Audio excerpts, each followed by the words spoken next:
self portrait itu adalah satu untuk pengenalan diri, mengenali diri sendiri. Nanti dari pengenalan diri biasanya lebih ke penerimaan diri misalnya. Ada lagi yang lebih ke self love juga. Ada lagi yang dia jadi dari setelah mengenal diri dia jadi lebih terbuka. Foto itu hanya sebagai komunikasi dia kan, komunikasi dia. Baik atau apa misalnya secara betul atau lengkap atau enggaknya, kan itu foto itu terbatas ya. Tapi kan yang paling lengkap cerita.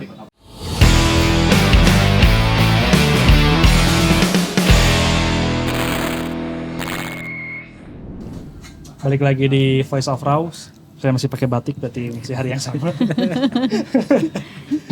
Oke, kali ini kita bakal ngobrolin sebenarnya triggernya karena kemarin Tigris baru launching nih buku saku tentang foto terapeutik katanya. Ini sebenarnya buku teks ya sebenarnya. Buku teks. Jadi kita bakal lebih jauh ngobrol tentang isi bukunya. Cuma kita pengen tahu dulu sih sebenarnya. Karena kan Tigris ini mendalami apa ya? Satu sub bidang inilah ya bisa dibilang gitu tentang foto sebagai medium terapi, dan Ulo juga pelaku ya. Ulo pelaku atau apa ya? Pengidap. Ulo pasien. Nah, kalau kita pengen tahu testimoni Ulo dulu pengalaman. Kenapa tertarik dulu kenapa menjadikan fotografi sebagai media terapi gitu? Ya. Sebenarnya dari 2015 atau 2016 ya sebetulnya. Ketika motret gitu, di perjalanannya, walaupun aku dari dulu awalnya pasti motret street gitu. Tapi dipastikan ya kalau orang yang senang motret itu kalau jalan motret pasti ada unsur happy, ada unsur situ ya. Terus beriringan juga dengan memang saat itu juga aku lagi banyak problem down gitu. Tapi entah kenapa gitu dengan aku motret itu tuh bisa jadi salah satu metode rilis juga ya. Nah dari sana aku merasakan gitu, kenapa ya gitu, kok bisa seperti itu gitu. Terus aku belajar gitu, nyari tahu tentang itu gitu. Apakah ada nggak sih fotografi sebagai terapi gitu? Sehingga tahun 2016, 2018 gitu, aku ketemulah itu gitu, foto terapeutik itu. Nah, foto terapeutik itu terus aku pelajari lebih dalam lagi gitu. Dari sejarahnya dan lain-lain gitu. Oh, jadi ternyata memang selama ini yang aku lakukan memang udah terapeutik gitu. Secara tidak sadar. Terapeutik. Dan udah gitu anak-anak kelas, kemudian teman terdekat juga gitu kan. Ya. Ternyata mereka sama gitu, sudah melakukan itu gitu, tapi secara sadar dan tidak sadar. Sadar. Tapi kalau secara sadar tuh berarti kan dia melakukan foto itu untuk media tujuan terapi, ya. Sembuh gitu. Ini ibaratnya kalau sakit sembuh berarti kan gitu terapi. Gitu.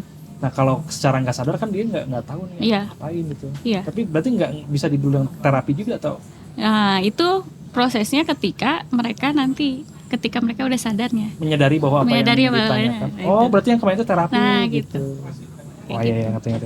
Nah makanya kenapa kalau dari definisinya Rif, foto terapeutik itu adalah bagaimana fotografi digunakan sebagai media ekspresi, komunikasi, kemudian pengenalan diri,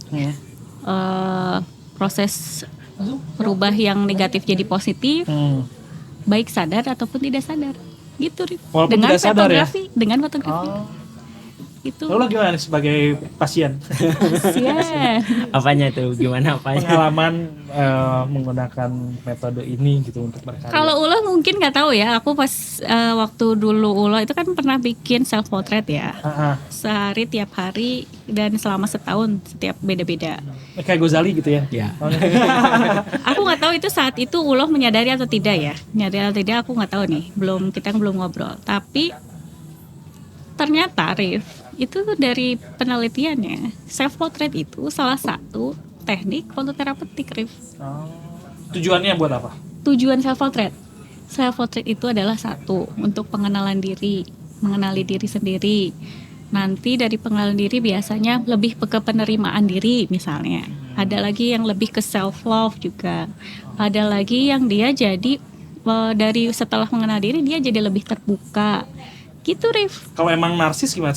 Nah, itu beda lagi, ada juga. Ada juga. Ada juga. Jadi misalkan yang memang tujuannya dia itu narsis, itu ada lagi. Kalau narsis itu hubungannya sama psikologi. Nanti si psikologi itu ada namanya di behavior itu istilahnya ada ketimpangan ya. Jadi ada beda dikit lah. Itu ada yang over artinya gitu. Nah, kalau yang ulu ini apa? Nah, yang kalau ulang nanti kita ngobrol, coba tanya ke ulang. Apa loh? Oh, Tujuannya Dulu dulu. waktu itu awal apa? tujuannya karena seneng aja ya. Awalnya tuh karena Narsis bener. Tainya jadi foto. ya itu sih itu belakangan ya bisa nyambung ke di ujung-ujungnya. Awalnya tuh kan saya ikut kursus foto. Nah, dari situ tuh ada satu referensinya tuh kalau nggak salah Rembrandt, dia tuh metodenya tuh self portrait kayak gitu kan. Nah, dari situ saya terinspirasi tuh bikin self portrait dan itu tuh keterusan. Akhirnya setiap hari satu tuh kayak bukan nyadu ya, tapi kayak mesti ada satu yang mesti dipenuhi aja tiap harinya tuh selama 1 tahun.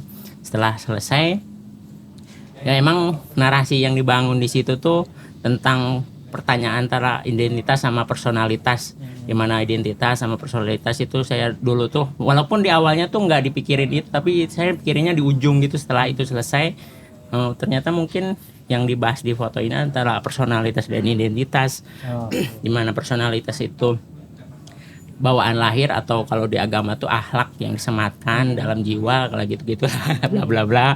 Nah, kalau identitas itu yang ditempelkan ketika kita lahir, nama, agama, kewarganegaraan kayak gitu-gitu yang bisa dirubah ataupun bisa kita citrakan seperti apa kita. Nah, setelah itu dengan judul Rupa Cita sebenarnya itu tuh bentuk pikiran kan. Sebenarnya agak berbeda tuh judul sama itu karena yang ditampilkan di situ tuh bentuk-bentuk yang saya pikirkan self portrait hari ini mau apa, bentuknya mau apa, karena akhirnya saya ambil judul itu. Jadi karena walaupun saat itu tuh saya nggak selancar ini ngomong, ya ini pun walaupun masih babi bu, masih ke apa namanya tuh, masih Gagap lah ya. Itu tuh sulit banget dulu tuh. Gara-gara mungkin tinggal di Subang. Mungkin karena didikan keluarga ya, karena saya tuh individu banget di keluarga, nggak pernah diajak diskusi, saya nggak pernah diskusi gitu masalah apapun, diam di kamar kayak gitu, makan di dalam kamar kayak gitu. Jadi akhirnya komunikasi secara verbal tuh susah karena nggak terbiasa. Ngobrol. Iya. Setelah itu karena mungkin yang disebut pemaknaan itu akhirnya di ujung kan. Itu tuh bisa berubah dulu tuh tentang personalitas identitas. Kalau sekarang tuh beda lagi saya memaknai buku itu tuh. Bisa jadi. Karena menurut saya tuh buku itu tuh tarikan antara akar sama rute. Kayak sama itu ya. Jadi kalau rute. ya itu tarikan antara itu ternyata mengenali diri saya sendiri itu bukan hanya menyelami diri saya sendiri, tapi berhadapan sama orang lain dari hal yang berbeda dari kita. Itu tuh bisa lebih tahu lebih dalam diri kita sendiri sih. Ya mungkin kalau sekarang tuh yang bilang saya narsistik parah ya. Mungkin itu self diagnosis ya. Gak tahu kalau secara orang lain ngelihatnya. Karena mulai dari Arif tahu sendiri apa yang saya lakukan, apa yang saya foto itu menurut saya itu parah ya, karena orang tuh mengagumi wajahnya, tubuhnya, tapi saya mengagumi kotoran saya sendiri. Itu sesuatu yang nggak tahu ya.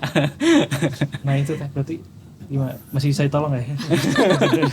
Karena menurut saya itu media yang tadi Grace ceritakan bahwa apa namanya tuh bentuk pengenalan ya, medium fotografi sebagai bentuk pengenalan atau fototerapeutik. Karena kalau saya itu mungkin hampir sama, saya gunakan fotografi ini akhirnya untuk sekarang sebagai pencatatan apa yang saya pikirkan hari itu, pencatatan apa yang saya pikirkan besok kayak gitu. Nah akhirnya nanti bisa saya baca ulang mungkin bisa berubah-berubah ketika saya baca ulang kayak gitu. Karena gini ya, Rif, maksudnya kan setiap orang ada proses masing-masing ya. Bisa aja dulu tuh kayak gitu, ulo misalnya seperti itu. Tapi kan berkembang ya, Iya benar. berkembang kan. Ulo yang dulu kayak gitu sekarang jadi enggak. Terus nanti ada lagi berkembang lagi gitu. Sekarang aku lihat udah 3 tahap nih ulo berkembang.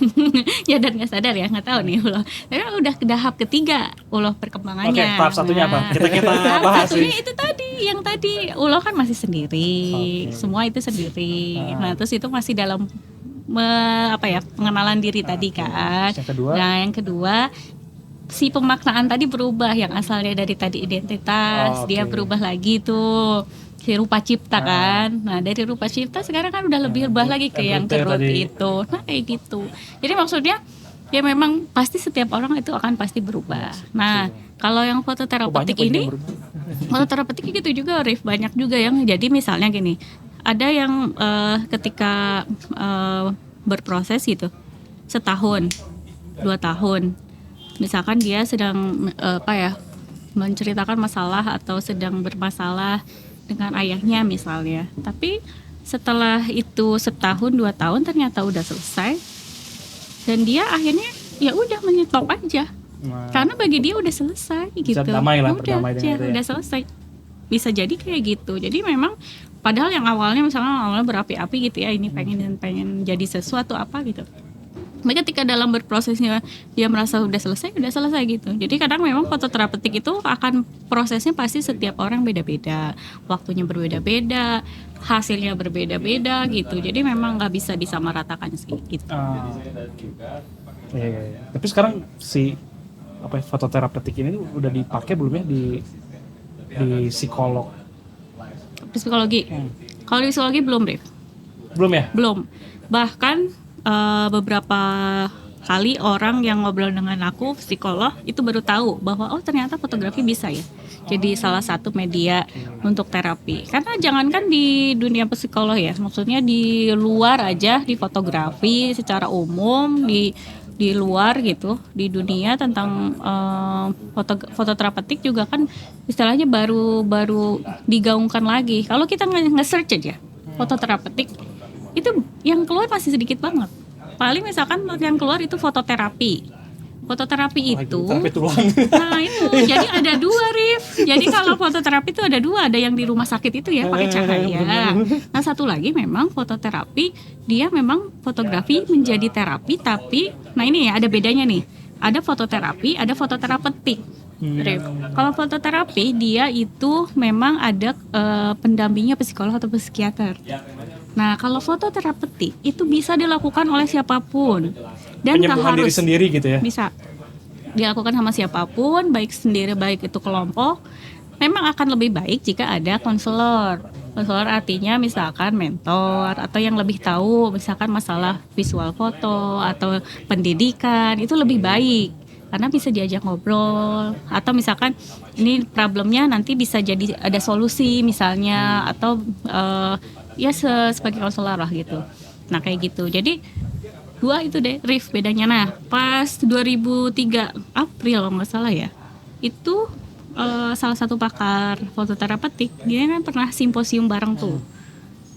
Di simposium itu secara Zoom beberapa praktisi fototerapeutik di dunia gitu, termasuk di Indonesia gitu, masuk, kita join tuh, kita menggaungkan bersama gitu, bahwa nanti kita sama-sama ya menggunakan kata fototerapeutik ini, salah satunya gitu, karena biar orang juga lebih tahu gitu bahwa oh iya fototerapeutik itu bisa dilakukan siapa aja gitu. Tapi memang penelitian secara secara keilmuan belum ada yang jadi produk ilmiah gitu. Bisa kayak jadi tesis kah atau jadi disertasi kah? Jadi kalau misalkan jurnal misal. kalau jurnal banyak, jurnal udah ada. Karena si Judy Weiser ini kan dia juga psikolog, dia fotografer sama art terapis. Dia udah bikin ya banyak. Terus paling ada juga yang di Indonesia itu yang meneliti kita. Jadi tesisnya dia tentang Walking with Rose, pokoknya tentang yang Walking with Rose aja. Yang ditelitinya itu udah jadi tesis. sama beberapa yang mahasiswa yang ngerjain juga sama tentang working rules gitu. Berarti kalau mahasiswa ada yang mau jadi inskripsi udah ada tuh ya, rujukan Udah ada. jurnalnya udah ada sebenarnya. Udah ada. Ya mudah-mudahan aku juga, ya mudah-mudahan lah ya kalau lancar juga. Aku juga lagi lanjutin ke psikolog dan konselor ya. Gitu, magisternya. Insya Allah mudah-mudahan. Alhamdulillah betul lah. Ula juga ini kan kuliah lagi lah ya di Unpar. Bener nggak? Bener? Bener kan? Kuliah lagi di Unpar. Enggak. Satu mata kuliah. Sama bakti. Oke, sebenarnya saya juga penasaran nih karena belakangan ini ya anak pertama saya juga memiliki apa ya? Bukan, saya sih nggak masalah tapi memiliki kebiasaan yang dia tuh nggak terlalu suka keramaian, tidak suka terlalu apa ya yang harus tampil gitu ya, ditonton banyak orang melakukan apa gitu. Nah kemarin tuh karena di sekolahnya mengharuskan menghadiri acara kayak gitu yang perpisahan gitu, akhirnya diakalin lah sama istrinya itu dikasih kamera. Ya udah nggak apa kalau kamu nggak mau tampil kamu nih kasih kamera kamu foto-foto aja, dan akhirnya alhamdulillah tuh betah tuh walaupun nggak sampai akhir, tetap kan bosen ya anak kecil tapi lumayan mengatasi, dan saya lihat hasil fotonya juga gini Pandangan anak ya. iya benar. Jadi apakah yang kayak gitu juga bisa disebut fototerapi itu Mas? Kalau untuk anak kecil aku ini ya emang nggak bisa langsung aku judge ya. Anak kecil itu kan apalagi misalnya usia di bawah 7 gitu ya, sampai maksimal 8 gitu, itu kan belum bisa fokus lama ya, normal gitu, sangat-sangat normal, belum bisa fokus lama, jadi pasti ke sana ke sini gitu. Paling itu sementara gitu, masih jadi kayak misalnya mengganti sih Rif. Pengganti sementara ini ya. Sementara ini kita masih menjadi pengganti dia senangnya apa gitu kan. Mungkin dia tidak nyaman kan dengan banyak orang betul. Gitu. Mungkin dia nyamannya dengan ya itu tadi kamera misalnya sekarang saat ini gitu.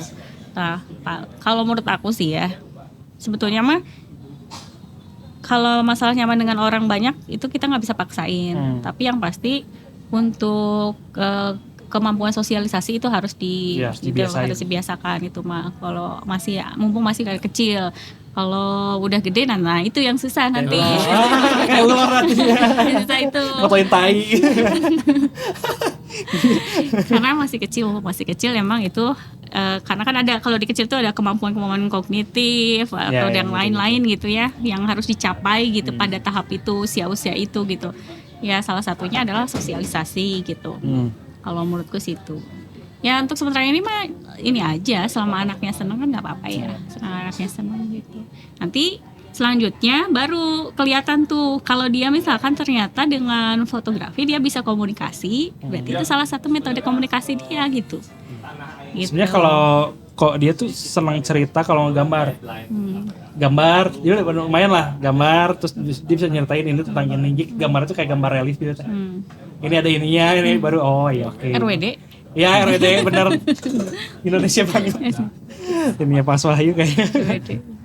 Ya gitu mungkin bisa jadi inilah apa ya media lah ya, media buat dia komunikasi.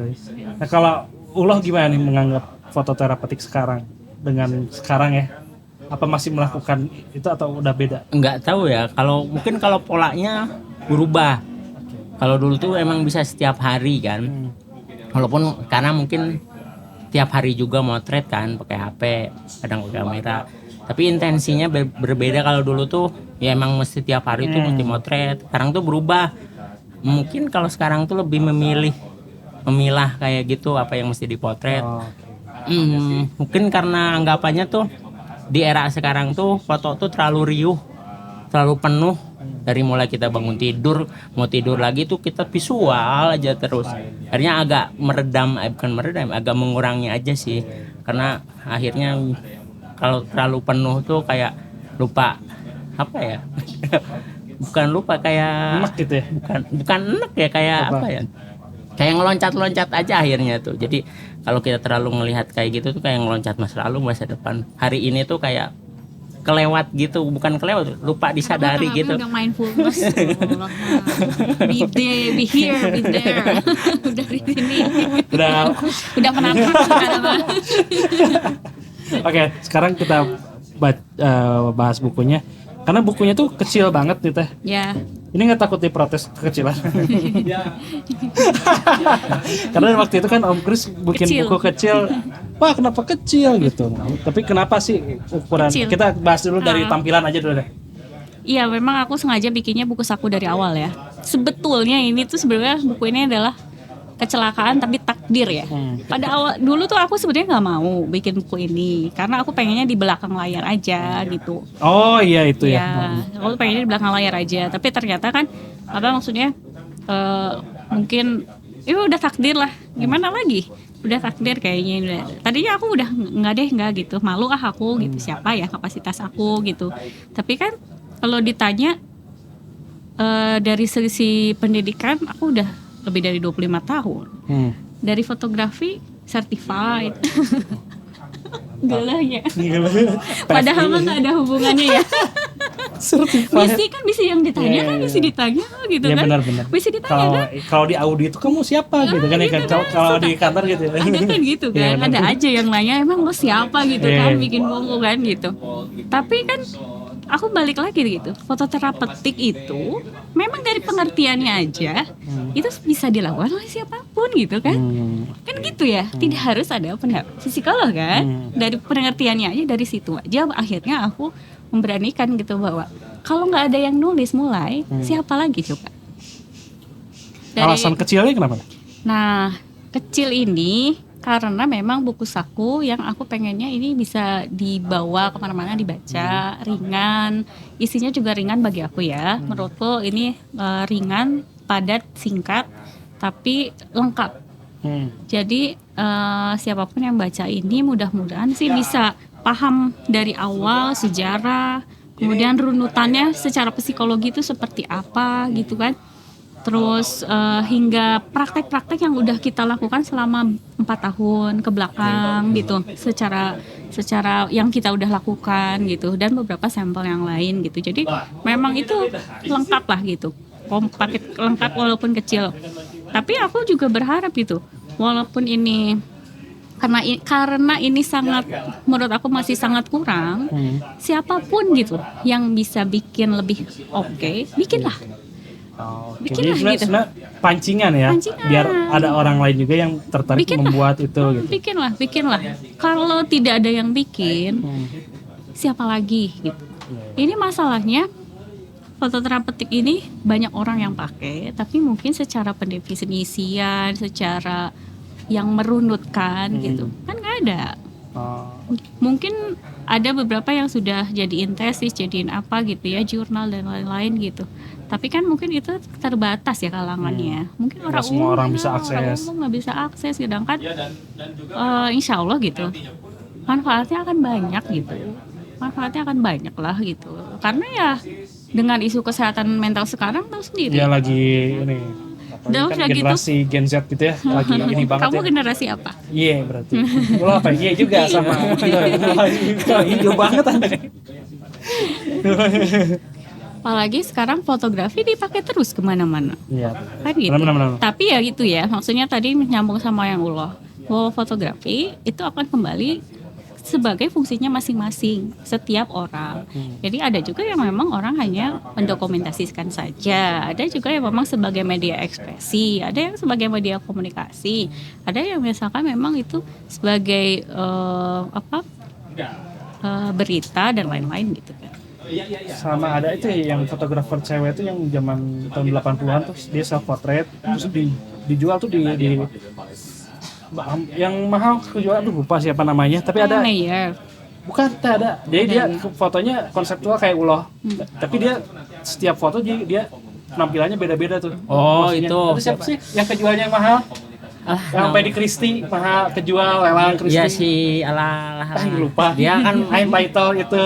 meranin artis-artis Hollywood kan. Iya. Itu juga itu mungkin Dia sampai sekarang, Rip. Oh, masih? Jadi dia tuh kalau kata siapa tuh kritikus di Amerika tuh, dia tuh the real artist katanya, karena sampai sekarang tuh dia masih begitu. Kalau lihat Instagramnya tiap hari dia kayak gitu terus sampai sekarang. Dia sampai nggak tahu diri dia yang mana sekarang tuh. Namanya siapa ya, lupa namanya. Tapi kalau kita googling 10 foto termahal misal, ada tuh nama dia, dua foto dia yang Di rumahnya tuh kostum-kostum semua. bener. Sebenarnya itu juga masuk mungkin ya, bisa masuk nggak sih? Ini nanti paling harus dicek lagi ya. Iya, mungkin bisa jadi bahan. Nah itu saya jadi punya ada pertanyaan nih dah.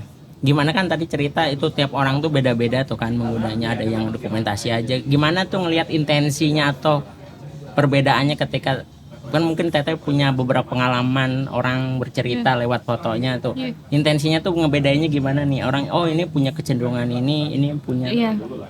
Yang satu gini. Kan kita ada kode visual ya, bahasa visual, Semiotika itu ya. semiotika. Terus yang kedua, aku backgroundnya satu lagi art terapis. Itu kode-kodenya lebih banyak lagi secara psikologi ya.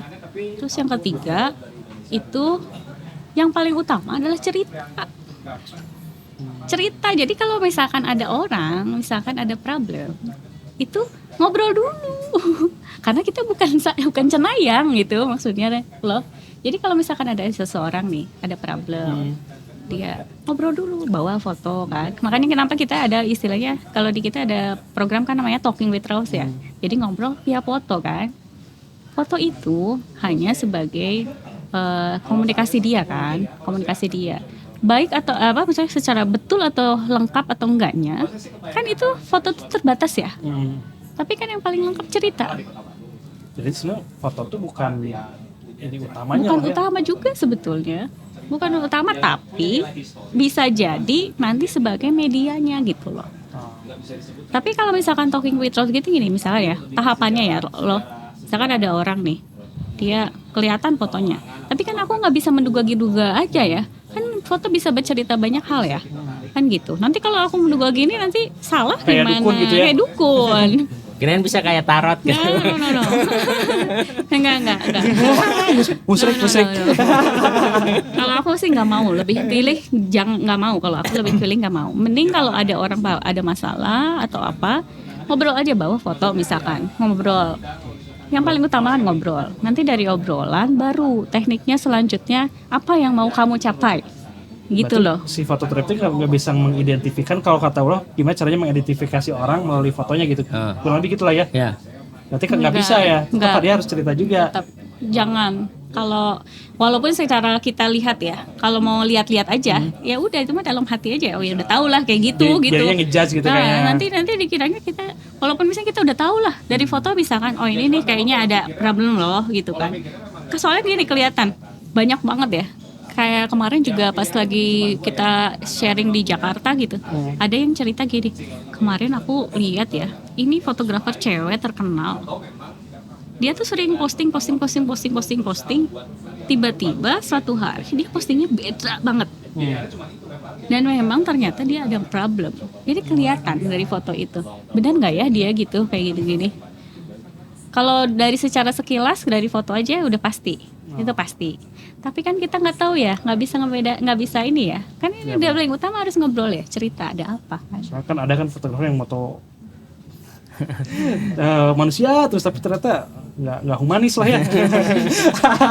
Ya itu, Rif. Jadi maksudnya ya di satu sisi fotografi bisa bercerita banyak hal kayaknya gitu. Tapi kan tetap aja gitu. Kan kita juga nggak mau jangan sampai menduga-duga juga gitu. Tetap aja kita targetannya gini.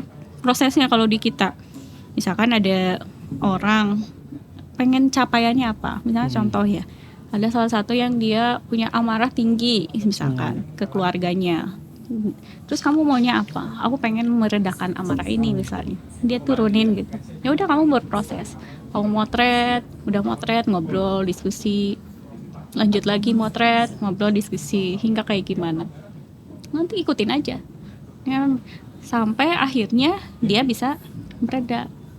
Nah itu juga prosesnya beda-beda, macam-macam. Ada ya prosesnya cepat cuma sebulan, seminggu, 2 minggu, ada yang prosesnya bertahun-tahun, kayak ulos setahun atau siapa aku sekian tahun dan lain-lain. Mungkin emang kalau lebih ini didampingi sama psikolog. Kalau udah didampingi psikolog itu namanya fototerapi. Tapi si proses untuk fotografinya, nah itu terapeutik gitu. Gitu loh. Gimana? Jadi ya cuma si foto ini cuma ngintip aja ya. Akhirnya tuh bukan. Jadi Supaya media aja, jembatan. cuma jembatan doang gitu. Media jembatan. Walaupun nanti bisa jadi itu jadi hasil akhir tertentu ya. Tapi kan ya itu butuh proses. Misalnya taruh yang foto yang aku itu ada beberapa foto menceritakan itu selesai gitu. Udah selesai. Tapi kan itu prosesnya juga ada yang fotonya lama, ada yang memang sengaja dibikin gitu. Tapi ada capaian, Rif. Jadi maksudnya kalau proses terapi itu ada capaian. Apa yang mau dicapai?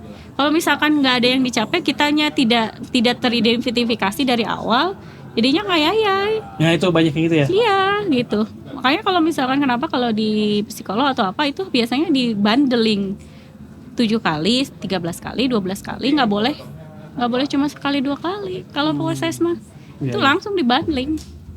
Ya sama aja, kalau di terapeutik mah nggak ada kayak gitu, nggak bisa 7 atau ini beda-beda, setiap orang beda-beda, macam-macam. Karena jadi banyaknya terlalu kayak dicari-cari ya, padahal mah dia nggak gitu, tapi kayak, saya tuh pengen karyanya jadi bagus kayak gini, berarti saya harus kayak gini. Dia kelihatan kalau kayak gitu ya. Nah, nanti misalnya memang hubungannya sama. Beda. Nggak, berarti kalau kayak gitu tuh mesti sadar ya, ada kesadarannya. Kalau kita mesti ada capaian tuh berarti. Kalau proses terapi ya? Mesti sadar. Kalau udah berarti. jadi proses terapi. Kalau udah jadi proses terapi, iya. Kalau fototerapeutik nggak? Kalau misalnya kayak misalnya gini. Kayak ada kan, nih aku punya 2 temen ya, bipolar ya. Yang satu sadar, dia pengen berubah. Yang satu nggak mau. Dia gitu aja. Nah, perbedaannya kelihatan. Yang dia mau menyadari, dia akhirnya psikolog, dia berobat, dia bisa melanjutkan ya. Jadi ketika lagi fase down, dia tahu caranya mengatasi. Yang satu lagi, dia tidak mau, misalkan satu mengakui dia bipolar, atau dia satu lagi nggak mau berobat. Itu kerasa bedanya. Jadi memang istilahnya gini, Rif, kalau emang merasa sakit, memerlukan bantuan, butuh kesadaran dulu, baru dia nanti mau bisa berubah. Tapi kalau tidak ada kesadaran untuk itu, atau misalkan tidak ada gitu, oh iya ya, aku pengen berubah hal yang lebih positif misalnya, nggak akan. Gitu. Kalau udah berubah ya? Udah berubah. Alhamdulillah. Udah mau nikah. Apa hubungannya? Perubahan Allah tuh benar-benar drastis loh tuh ya. Alhamdulillah ya. Pasien sembuh. Parah. Oke, kalau buku ini berarti buku ini udah bisa didapat di mana teh? Buku ini nanti kalau ada yang mau pesan, silahkan nanti tinggal ke kaos. Harganya 150.000 dan insya Allah pasti sih biasanya balik lagi buat ke penelitian kita. Karena ini sebetulnya kan ini semua hasil riset ya, hasil riset kita. Dan yang satu lagi riset kita belum nyambung itu ada open call yang terakhir, Walking with Rose yang ketiga tuh. Jadi kita udah pernah open call Harsa. Harsa itu artinya bahagia, tapi fotonya hitam putih. Itu agak complicated. Kayak yang sederhana tapi situ susah gitu. Itu udah open call, udah masuk fotonya, tapi belum aku sempat kurasi. Karena aku masih mikir ini kalau mau pameran duitnya dari mana. Lagi-lagi. Jadi kalau yang mau donasi bisa ditraktir kita. Lalu bingung gitu. Ini aku tuh udah ada yang nanya juga, teh itu harusnya jadi nggak gitu kan? Atau udah dikurasi? Jadi. Tapi nunggu sabar ya. Aku masih nunggu ini ya. Aku masih nunggu dana. Karena semua pasti dana pribadi kan? Iya benar. Gitu. Mungkin beli ini buat modal. Nah gitu. Karena itu jadi satu penelitian baru lagi. Jadi Walking with Rose yang ketiga itu foto hitam putih. Jadi banyak juga yang bilang, foto hitam putih tuh identik dengan gloomy gitu. Ya, ada yang terlalu dark, paranoid kayak gitu ya, gelap gitu, down gimana. Padahal nggak selalu. Foto yang cerah-cerah itu banyak juga yang depresi gitu. Jadi memang tidak selalu seperti itu gitu. Makanya kenapa aku kemarin bikin open call Harsa itu bahagia tapi dia fotonya hitam putih Harus jadi hitam complicated. putih gitu. Nah, itu agak Twist itu lah ya. agak twist gitu. Tapi aku belum sempat kurasi sih. Nah, pengennya sih itu lebih diteliti lagi buat jadi masukan baru lagi lah untuk kita. Gitu. Udah doain aja lah, Mudah-mudahan mudah-mudahan. kekumpul uangnya, jadi silakan Amin. dibeli. Amin. Bisa di Tokped ada nggak ya? Tokopedia udah aku masukin. Bisa ya pakai Bisa. ini ya, pay later gitu. Nah, itu boleh. Jadi Tokopedia silakan itu. teman-teman, ini berapa halaman sih itu, Bet? 80. Itu 80 halaman, jadi nggak terlalu tebal. Ya, cukup lah.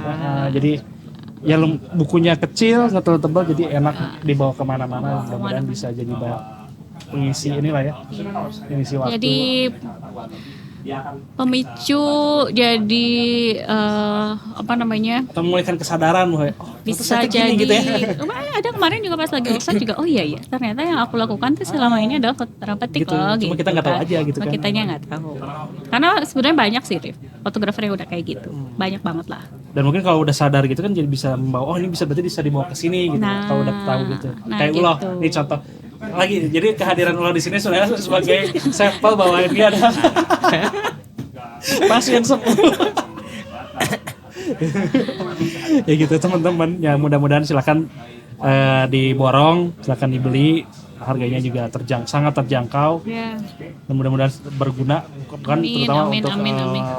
apa ya, pegiat fotografi lah ya, Ya. yang merasa begini begitu Iya. gitu, atau merasa ketika foto walk merasakan sesuatu atau Iya. apa, silakan dibeli dan bisa diraus tuh di Cikapundung bisa, Iya.